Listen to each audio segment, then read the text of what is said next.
In this lesson, we're going to learn how to create class variables and class methods.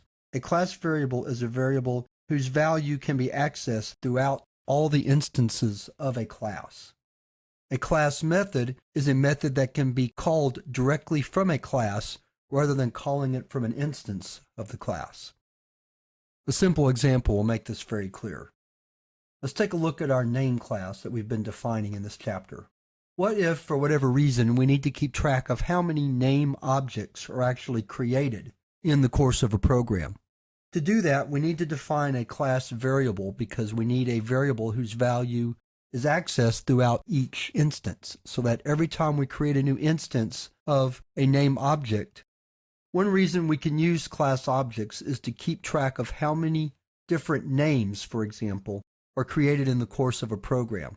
If we just kept track of a count in the instance variables, then each count would start over again because every time we create a new instance, we create a new version of the instance variables. However, with a class variable, then that value remains the same, or another term for that is static, throughout each instance or each instantiation of a new object. So every time we instantiate a new name object, we can increment a count by 1, and that will help us keep track of name objects. To create a class variable, simply declare a variable with two @ signs followed by the name of the variable. So @count now becomes a class variable, and we probably would want to initialize it to a value, in this case 0, so that at the beginning of our class definition and before we actually instantiate an object, and then in our initialization method, every time we create a new object or instantiate a new object, we increment the count by 1, so that when we create our first object, the count is 1. When we create our second name object, the count is 2, and so on and so forth. So for example,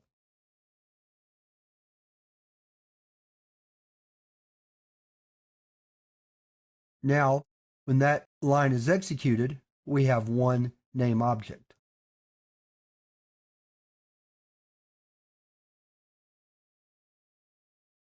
Now we have two name objects. If we want to actually view the number, we could view the variable directly, or a better way to do it would be to create a class method. And then through the class method, we can see the count from time to time. So the way we do that is we begin by defining a new method, and then to make it a class method, we write self dot in the name of the method. And here we simply want to return the class variable count to tell us how many objects we have. So we can use that in our program down here. We can say print name count, and that's how a class method is called. And we can do it again below to see the new count. So let's save this program. Clear our screen. And so it shows 12, but it's actually 1 and 2. Let me add a print in here in between. Let's try that one more time. I should have put a heading there. There we go. So after we instantiate the first name object, our count is 1, and then when we instantiate the second name object, our count is 2. So let's review our code one more time. We create a class variable by putting two @ signs before the variable name. And then in this case, we want to initialize it to 0 so that for each subsequent instantiation, we can increment by 1. And that allows us to keep an accurate count.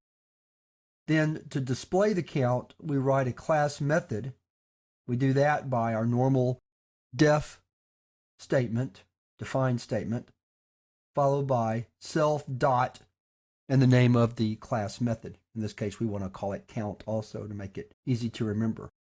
And then the body of the method definition is simply returning the class variable, which is how we get 1 when this line executes and 2 when our second line executes, or the second call to the class method count. So that wraps up this lesson on class variables and class methods.